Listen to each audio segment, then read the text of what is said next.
Here are my pro tips for costing.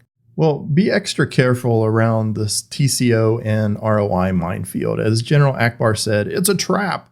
But if you're forced down the road of preparing a TCO or ROI analysis, definitely enlist the help of a finance person, unless you happen to also be a finance person in addition to being an architect. Additionally, find ways to translate soft costs into hard costs. And one of the best places I've found for this is in academic research or studies. So Harvard Business Review and MIT Sloan Management Review have been two resources that I've used in the past very successfully, because a lot of times they'll have articles in organizational change management, and they've gone to the trouble of quantifying some of those soft costs. So I can use that in my business case. Definitely be cautious about taking case studies or information from a vendor or somebody that has something to gain if your business case is successful, because that can undermine the integrity, or the perceived integrity at least, of your preparation. The real benefit of a cloud migration is in agility and flexibility, and cost savings really is typically not the strongest part of the business case.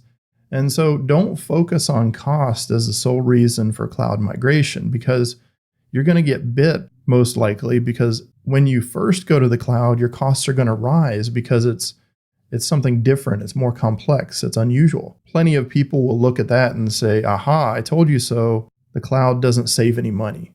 The problem is cost is a very malleable thing, and it can be sliced many different ways to support anyone's goals. I would focus instead on the gateway benefits of agility and flexibility. And those do translate into cost savings, but they also translate into customer happiness and the ability to respond to external or internal threats. And they also translate into innovation. Think of cost optimization as really more of a long-term effort. Be sure to set that expectation up front that initially costs are going to rise, but in the long run, we believe they're going to fall.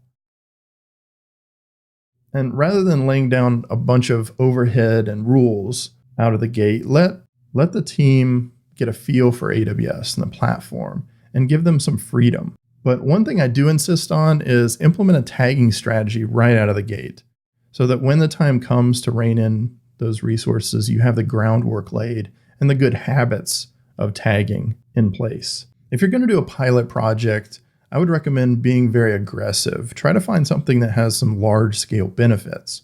And don't be afraid to think big and impactful, because if the benefit is large, then you're going to spend a whole lot less time debating the what-ifs and the minutia, because people will see that benefit, because that benefit will be very apparent.